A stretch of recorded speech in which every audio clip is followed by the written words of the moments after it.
So, Chris, fantastic career, a book, everything's going so well for you. I'm going to go back to the football and talk about some of the highlights of, clubs here, there and everywhere. You're all over the blooming place, man. It was, yeah. I had some fantastic highlights, because when I was a kid, I was born in Middlesbrough, and so it was my ambition to play for Middlesbrough, my dream to play for Leeds, because in those days, Middlesbrough were never on Match of the Day, because they were in the third division in those days, and when you ever watched the football, you never saw Borough, but I saw Leeds, which was the closest big team to Middlesbrough, because you couldn't support Newcastle and Sunderland in those days, so you had to look further down south. And so I managed to play for those. That was fantastic. I had a nice career as a manager as well. I enjoyed Bradford managing, not so much of enjoyment as the Stoke City manager. And then going into Sky is just, like I said, a great time I've had. And reading the book, there's also one or two times which are pretty tough, particularly when you first started your career, with problems within the grounds and the supporters. It's changed so much these days. But... Oh, it has, yeah. 75, I started off in the game, and you can imagine what it was like then. There was Love Thy Neighbour, and Alf Garnett's programme was on the television. I can't remember what the name of that was now. So Till Death Us Do Part, yeah. And they were all racist programmes, and so you can imagine lads in the dressing room loved having a crack anyway. And it is jokes, and they expect you to get involved in it, but they've been watching them for the night before, and did you see that, and wasn't it funny and all that. And it is funny, like I say, but only to a certain extent, because they know they're poking fun at you. And of course, when I first started off, Portsmouth had a small National Front element in the crowd, and so not only did I get booed off when I was crap, I got booed on, So it was hard, but I got through it all.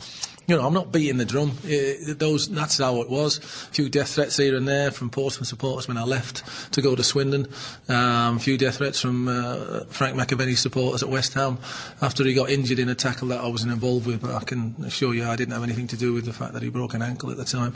It's been a good life, and ups and downs. Let's look locally then at the sides. Borough, obviously, you've got a strong affection. The old days of Lenny Lawrence at the old Ayresome Park. They must have been great days for them. Yeah, absolutely fantastic. You'd imagine as a kid, me and Steve Gibson stood in the boys' end when we beat Oxford to get promotion from the third division to the second division.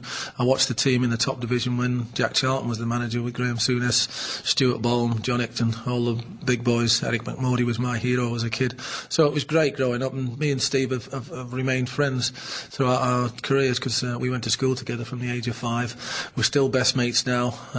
We ring each other all the time, and so great memories from the Borough, I have to say. It's been an interesting week out with the old in with the new, I would guess, with Gordon Strachan. It was always going to be the case he was going to look for his own men, which is the case as managers move into clubs. How do you think Strachan will do then? He's had a bit of time to settle in. How do you think he'll fare next year? Well, I'm slightly disappointed in the fact that they didn't get to the playoffs. I think that was all down to the poor start that Gordon had, and he only had to pick up a couple of wins in those, and they would have been in the playoffs, because they weren't too many points off it.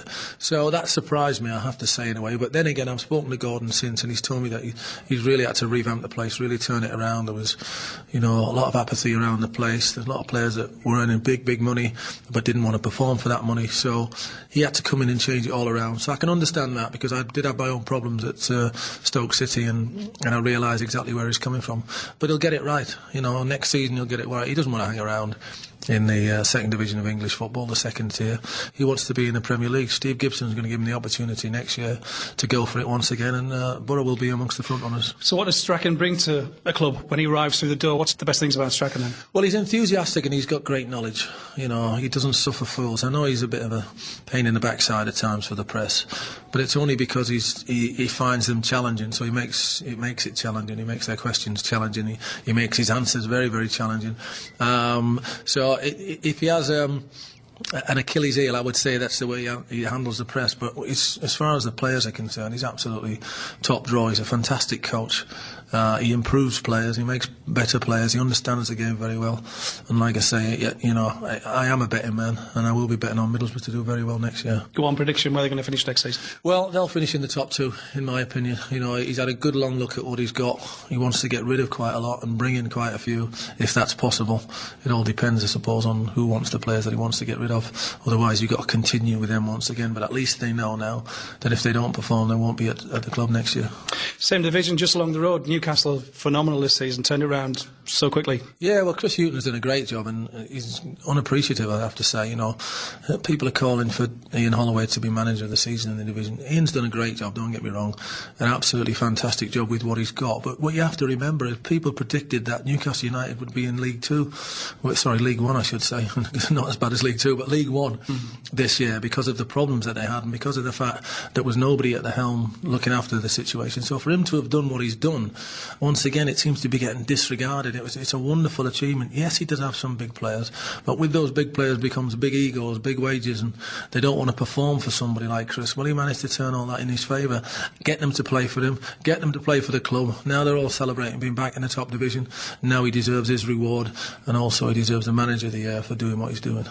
And what about the squad that goes up into the... Because again, it's different league altogether, isn't it? Different qualities. And they're talking about not spending a lot of money during the summer. How do you think they'll survive? Well, I look at Birmingham City, and I think that's the benchmark, isn't it? You know, when Birmingham City went up, they're not as good as what Newcastle United are, having already gone up. So he's already got a decent start. You know, in Andy Carroll, you've got a player who'll be a fantastic player for the future.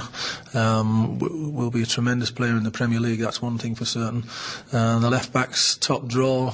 You know, maybe might need another centre half along the way. Steve Harper deserves his opportunity at the top level. He sat behind Shea Given for so many years. Kevin Nolan, we already know, can score in the Premier League.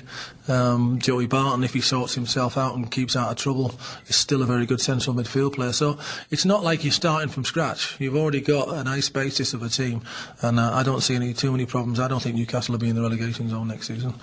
Just along the year 19 there, Sunderland, Steve Bruce first season complete. How do you think he's done? Great. You know, I know what supporters are like, because you get off such a fantastic start. There's that sense of, oh God, you know, look what happened in the middle of the season. But they finished okay. They finished the season okay, and they just get a little bit despondent. But they were never ever going to go down. And I know the supporters were saying, oh, well, we're going through such a bad run. But when you've got someone who can score 25 goals up front, like they have in Darren Bent, you always give yourselves a chance. So you know, the teams at the bottom, you only had to look at them. You know, the likes of Wolves, Burnley, Portsmouth, they didn't have a regular goal scorer like Sunderland. So Steve's got himself a nice starting point. You know, if Kenwyne Jones can actually put himself about, then they'd have one of the most fearsome strike forces. But unfortunately, we don't seem to see that Kenwyne Jones charging around too much these days. And what about Bent? Would you take him as part of the England squad? That's going to be a difficult one. You know, Bobby Damora's done well. You've got Big Crouch, who's done well. Fabio Capello loves Emileski, so it's not as if he's going to leave him out. You can't pick Darren ahead of Jermaine Defoe because of the fact that Jermaine has shown to Capello that he can play at international level, where the little cameo role that poor old Darren had against Brazil didn't seem to work out well for him, and he got dragged off. So he's going to find it hard. He's had a great season. He does deserve to be on the plane. I know that, but I don't think he's going to make it. All right then, book. I quickly want to talk about that. TV career as well. It's from. How did that all start? I understand it was a Gazza interview which really made it for us. Well, let's put it this way. The last time Paul Gascoigne was telling me, he kind of made you. Yeah, is that true? Yeah. Well, Gazza, to be fair, Chris Waddle obviously was a player who played for me at Bradford when I was the manager. I bought him from Falkirk. Not bought him, actually, it was a free transfer from Falkirk, and I took him, and he had a great time for me. And while he was with me, I got him a move to Sunderland, which, like, his dad was a Sunderland supporter when he was a kid and all that type of stuff. So he played for Sunderland. He went up there with Peter Reid back in the top division. They signed him for 100,000, having us got him for nothing. And it was unfortunate they went down. But so I'd always kept in touch with Chris. And so when I moved into Sky, I was doing a lot of Soccer Saturday and a lot of midweek soccer specials and all that type of stuff. And the producer asked me to do some interviews. So I said, yeah, you know, I'll see what I can do. So I phoned up Odds and I said, any chance of me getting Gazza? And he said, yeah, of course there is, you know. Don't worry about it, I'll sort it out. And he did. He sorted it out. We went up to this old spooky house, not too far, Seaham, I think it was, in Seaham, this big spooky house, and we played pool. Oh, sorry, we played snooker. Big snooker table it was. We played snooker, and I did the interview as we were doing it. And like you say, Sky loved it. You know, they showed about 15 minutes of it, which is, you know, in the old days, that was quite a long time to be shown an interview. And we covered everything of his life virtually. So yeah, I would have to probably say that was one of the factors. But I was already in there at the time. It was probably just a help to keep me going. And the book, Mr. Unbelievable. Yeah, well, the first half is my TV career. and the second half is about my life. And it's a fun book. You know, it's not something that's going to drag you down. I've not slaughtered anybody in it. I've tried to be as kind as I possibly can, and just hope everybody enjoys it. Brilliant.